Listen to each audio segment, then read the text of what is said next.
Hello everyone, so today we're going to be talking about a survey of undergraduate students' attitudes towards studying isiZulu in university. My name is Seerat. I'm Samika. And I'm Howard.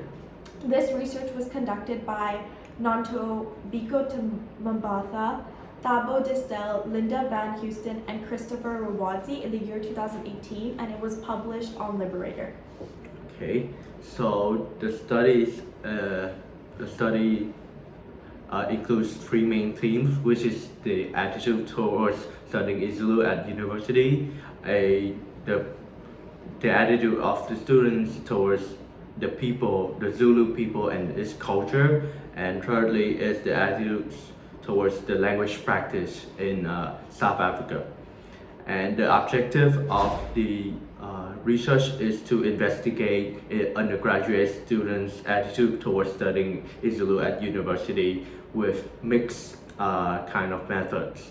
And the main findings of the research is that there is a positive attitude towards studying isiZulu at university, but also there are a belief in the job opportunities for isiZulu graduates and the pride in the isiZulu language itself.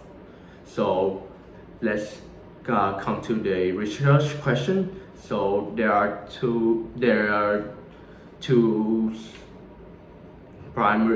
one primary research question and two secondary research questions. So the first one, the primary one, is what attitude do the respondents hold towards the studying isiZulu at university? And then secondary questions are what are the respondent attitude towards the use of isiZulu for wider societal functions, especially jobs opportunities, and what are the respondents' attitude towards the Zulu people.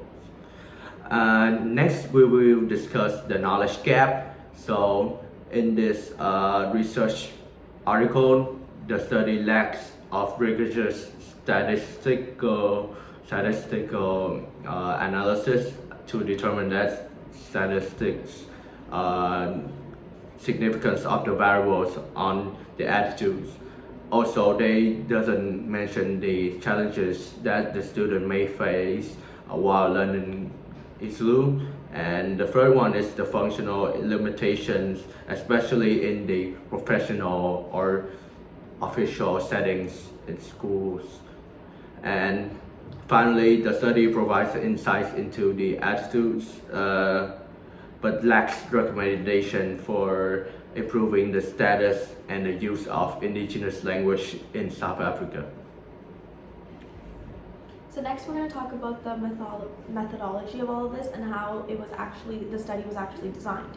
So as mentioned by Albert, they used mixed methods, and the first one that they used was a questionnaire where they had 100 students and 3 lecturers respond to 2 sections of questions. One was cluster sampling with personal information. They responded to what their sex was, their age, how many years they'd been at uni, and their location of where they were born and raised. And these were also the variables considering what linguistic abilities they had prior to beginning their study of isiZulu. And second was face-to-face interviews where they only had 10 students and 3 lecturers, and this was to get more in-depth responses and for more comprehensiveness of the responses, and just to check for like honesty and richness and people's like opinions of what they were actually willing to say face-to-face. Then they also had belief statements on which they had students and lecturers strongly agree, disagree, or strongly disagree with 12 belief statements to see where their moral values and like customs lied. The next bit of this presentation focuses on the findings of the study, which will again be presented by Seerat. So the findings of the study were dedicated into 3 sections, and the first section was how do these students and lecturers actually feel about the teaching and studying of isiZulu at university, and it was actually agreed upon them that it was an enjoyable and something that they actually really wanted to do. So they disagreed that it was a waste of time, and they were very satisfied with like putting a lot of time in their week towards studying isiZulu. The second thing is pride. So they had a lot of pride towards the Zulu people, and that is because there was a lot of actually positive attitude towards wanting to integrate their culture and their customs into the way that they were learning, to kind of understand their identity, because they all agreed that language was a huge part of identity. The third, last but not least, is language practice in South Africa.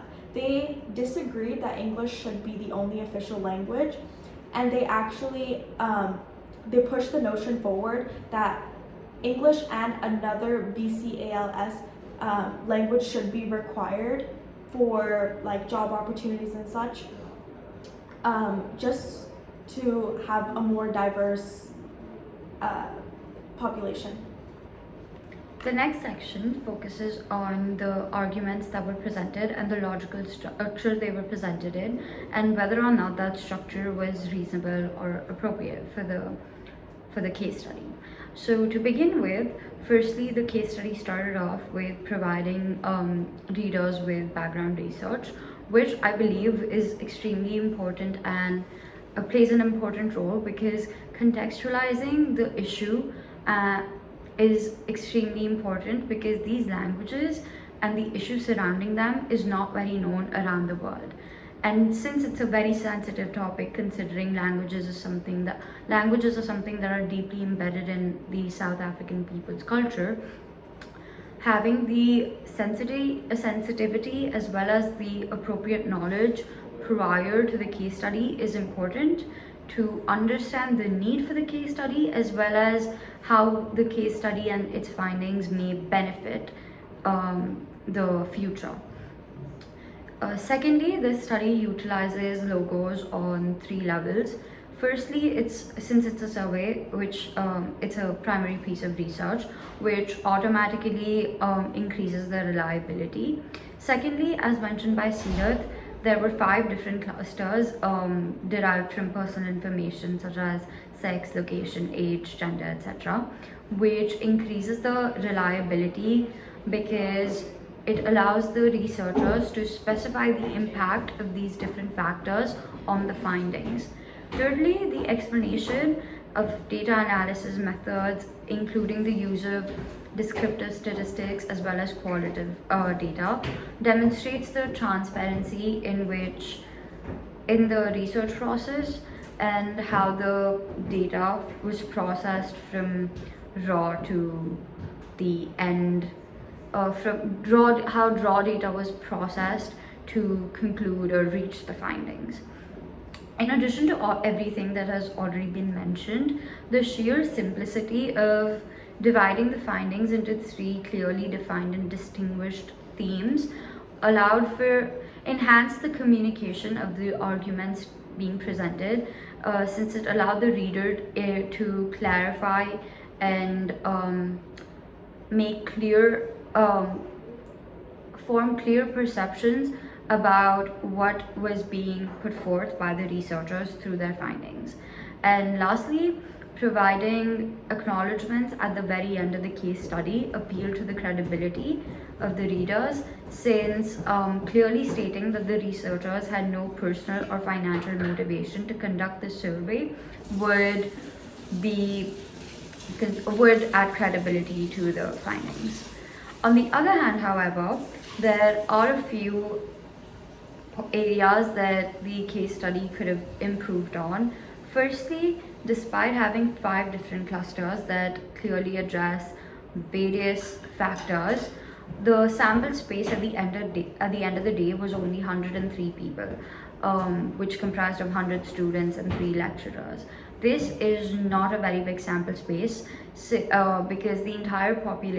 because out of the entire South African population, 27% of the people speak isiZulu, and 103 people are not enough to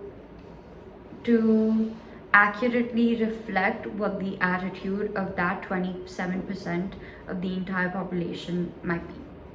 Secondly, in even though ethical considerations were briefly mentioned, as mentioned in the start of the video, languages are something that are deeply embedded in the South African culture, and being sensitive and cautious about, especially since while talking about the attitude towards them, is extremely important, and sensitizing the readers enough before diving into the case study is really important. Overall, I believe the logical structure is reasonable for presenting the arguments within the scope of this case study. However, depending on the target audience and the purpose, additional details or contextual information may be necessary to fully understand the research as well as all of its implications. In addition to that, this case study was published in 2018, and currently we're in 2023. So even though all the information might not be up to date, the case study still remains extremely relevant because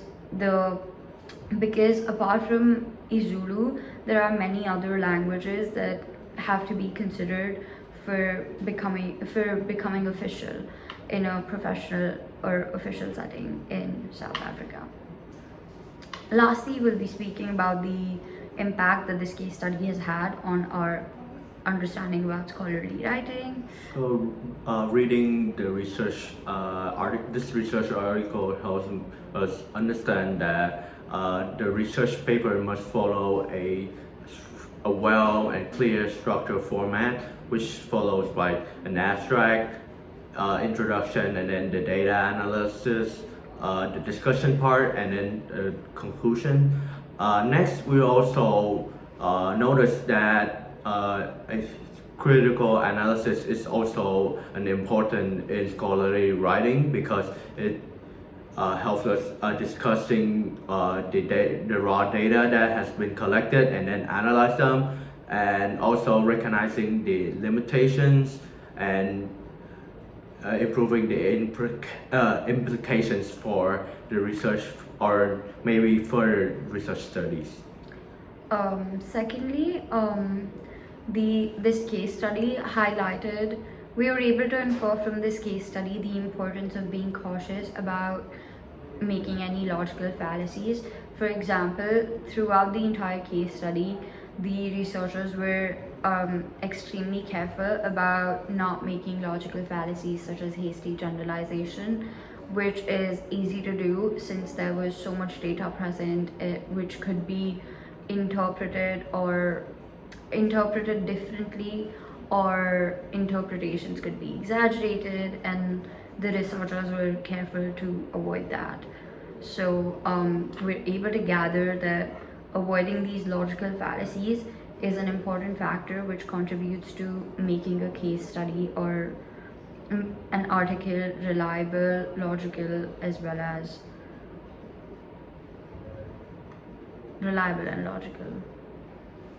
And further, when presenting data, it showed us that we need to be clear and concise with how we present it, and as well as to make sure we include references and citations to avoid plagiarism. And this is our bibliography. So thank you so much for listening.